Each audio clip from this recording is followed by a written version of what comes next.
Regan with Regan, and welcome to another video. This is my mom. Hi. She's never actually been in a video of mine before, so I haven't. this is her first time. This week's episode, we are focusing on the topic of how a special needs child, or a special needs, child, how a special needs child can affect a marriage in both positive and negative aspects. So, my first question is, Mom, when y'all first found out that I was diagnosed, what were yours and Dad's first thoughts of how is this going to affect us personally?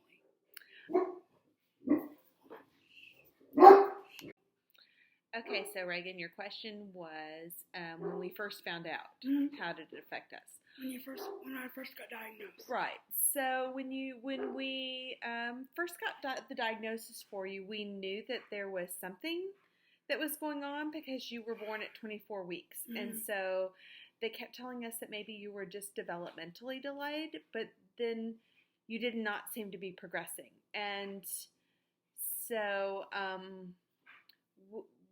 there were people who felt like they knew what it was that you had, but nobody wanted to specifically put a label on it because you had to be a doctor to be able to label that.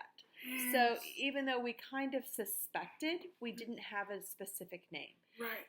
So when we found out, I was already pregnant with your sister, and we were, and we had, you had, I think it was a physical therapist who said, I want you to see a specific doctor in San Antonio that will tell you exactly what it is. Because they suspected, but they weren't allowed to say. They weren't allowed to give you the label. Oh, and so, okay. So we went to the doctor in San Antonio, and he said, that it was cerebral palsy. And we kind of had maybe suspected it a little bit. I had done a little bit of research, and we had a very, very good family friend whose son had cerebral palsy. And so immediately I got on the phone with his mom and said, okay, it looks like we're looking at the same thing. So what's my first step? Part of the thing that's good about me and my personality is I'm not a panicky person. I always just take things and process it. And usually it takes me a day or so just to really think about it. And then I just start doing research. I'm like, okay, so this is what we're dealing with. Let's go forward. And because I'm a very calm personality, that helps your dad be a calm personality. Right. So where your dad may have been more of how do we fix this? And cerebral palsy is not something that you can fix. No, it's not. It's very good that I have a personality that balances him and says, it's okay. We don't have to fix this. We just have to figure out what our next step is to make her the best person with cerebral palsy that we know. We have to figure out a different route. Right. It's just a different path. It's not a wrong path. It's a different path. Okay.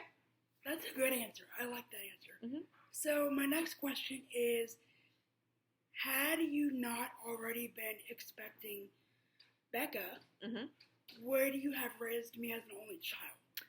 And that's a great question, one that we have thought about before. I think that probably would have been the case. And the only reason is because that friend I was telling you that I called right away, they chose to raise their son as an only child. And they were really good friends of ours. Because they didn't know the extent of his diagnosis. They just didn't know what life was going to be like with him. And so they chose to focus all of their time, attention, and efforts on him. And so I kind of think that maybe we would have thought about following that path as well.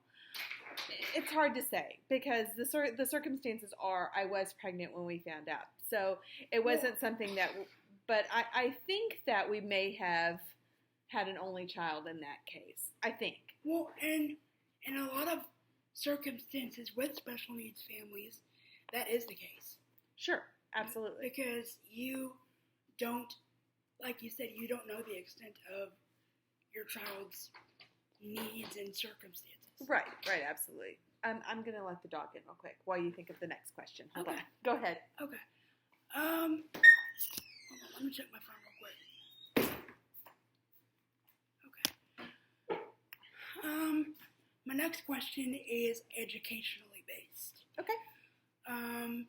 Before you found out that my cerebral palsy did not affect my education or speech or social aspects whatsoever, did you think about putting me in a special program? Kind of like the program I teach at. No. And here's why.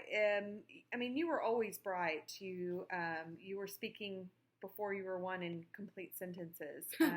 You wanted, I mean, I taught you to read early on.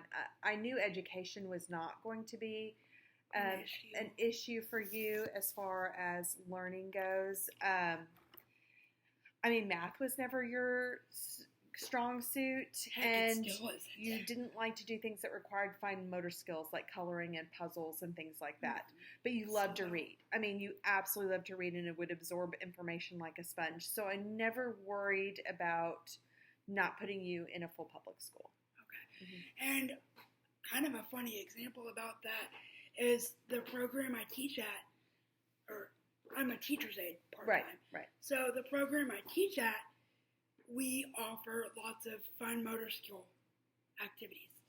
And during free time, you can choose to do whatever you want, whether it's reading, puzzles, whatever. And the head teacher, she's always like, Regan, what do you want to do? You want to read? Do you want to do puzzles?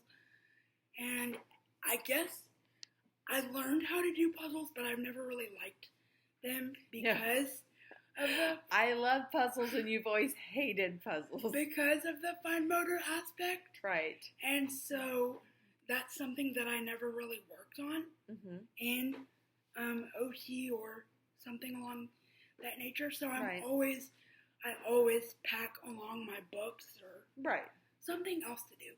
Now, I do enjoy doing fill-it-in puzzles, but when it comes to the physical aspect of doing puzzles, you don't like a jigsaw puzzle. I don't do those. You don't mind like a word search, but a jigsaw puzzle is not your cup of tea. No, ma'am, it is not. Right. My next question is faith-based. Okay.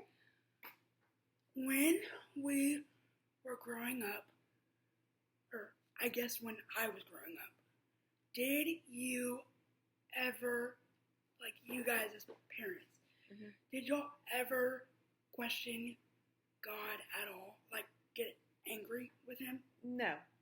It's just not in my nature. I've always been very strong in my faith, and I've always felt like God only gives you what you can handle. And so I tend to be pretty logical. So I'm just like, okay, so this is my life. So this is what I'm going to do. And so I always approach things just very logically like that. This is the circumstances I'm given. I just do my best with and move forward that way. Always. Well, I guess. But I don't question God. I just never have. Well, I guess that's how I'm from both of you guys. Is I stem questioning from God and also the logicalness of it. Like some days I'm like, why? And other days I'm like, okay, let's kick CP in the butt today.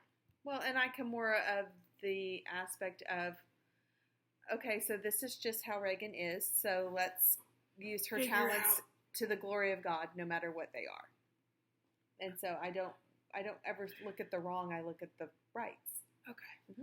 Well, like I said, I guess that's how come I came from both of y'all, meaning sometimes I am logical, saying, what can we do to help? Right. And sometimes it's like, why?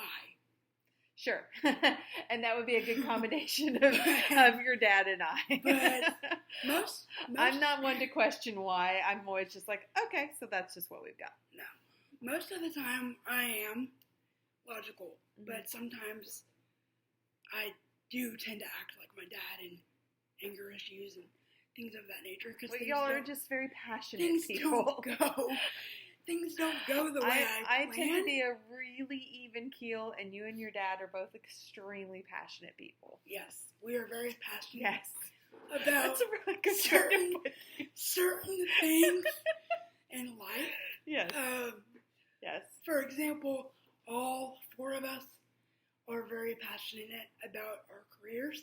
Mine being YouTube, and yours and Dad's and possibly Becca's, being Edward Jones. Right. Congratulations, by the way. Thank you, sweet girl. Sorry, that's my phone going off. My next question is, when it comes to traveling, like throughout the years. Yes, we love to travel. We do. We do. Had I not been born the way that I was, would we go to different locations more often? We do take you into consideration when we plan family vacations. No, what I mean is, like, would we choose, like, different locations across different oceans? Well, honey, we have. We've traveled with you in Europe before. You just don't like it. No. Well, maybe I would like it more if I could walk by myself. And that's true, but we don't know that. That's not the case. That's not the case. So we just go with what we know, basically. Right. So when we plan family vacations, we do like to keep Reagan in mind. So we tend to, want to be at places that are easily accessible with lots of activities. Like we find cruise ships work very, very well. We've done lots of cruises. They work well for our family. We've done Disney several times. We love Disney. And Disney's always amazing. We've done a few road trips, and those are fun. We're always safe in the U.S. We do okay in, like, the Caribbean. We've done well in Mexico and resorts and stuff. Yeah. You just hate Europe. Yeah. And so when your dad and I like to travel, or especially me, when I want to travel someplace that I know you'll hate, we plan that trip for just your dad and I, and then we plan a separate, like, little trip to spend with you. I almost wish that I was vlogging back when we went on the girls' trip. Oh, that was the fun trip. Yeah. That was the funnest trip I've ever been on. I think. And so that's something else that we should, plan more of, is some girls' trips. Some road trips. Yeah, road trips are fun. Road trips are awesome. Yeah, you just never know where you're going to end up. Aren't we actually talking about planning a trip to Magnolia? Oh, yeah. In November? Sometime this fall. Yeah, we talked about that. Because we kind of missed. We've just had a lot going on, so we kind of had to put a few things aside. Yes. And stuff. Yeah, we had some health things and some job stuff come up, so we've kind of put a few trips on the side for a little while, but that is one of our goals, is to get over there. Yeah. Okay. I've kind of always wanted to go there, so I think it'd be fun. I think that's all the questions I have. Okay, well, it was a pleasure being on your show after 3 years. I'm sorry. I don't know. I mean, Dad's been on, Becca's been on a couple times, and I am very good at being a support system. I'm sorry. I've never actually asked before. You haven't, but that's okay. I don't feel like I'm abused or anything. This will have to happen more often, because now I feel bad. No, it's just I didn't think about it. Sure. That's not a big deal. I didn't think about it. Okay. Well, you want to go ahead and say goodbye to everyone? Well, I hope you liked our interview, and I hope it made you giggle a little bit. If you liked what you saw, please leave a happy, friendly, positive comment down below. Give it a thumbs up. And if you see anybody that needs positivity in their life, then please send them my link. And the best compliment that you can give me is a referral. So as I said before, if you see people that need positivity, send them my link and tell them to subscribe. I would highly appreciate it. Have a blessed week, and I will see y'all next time. Bye!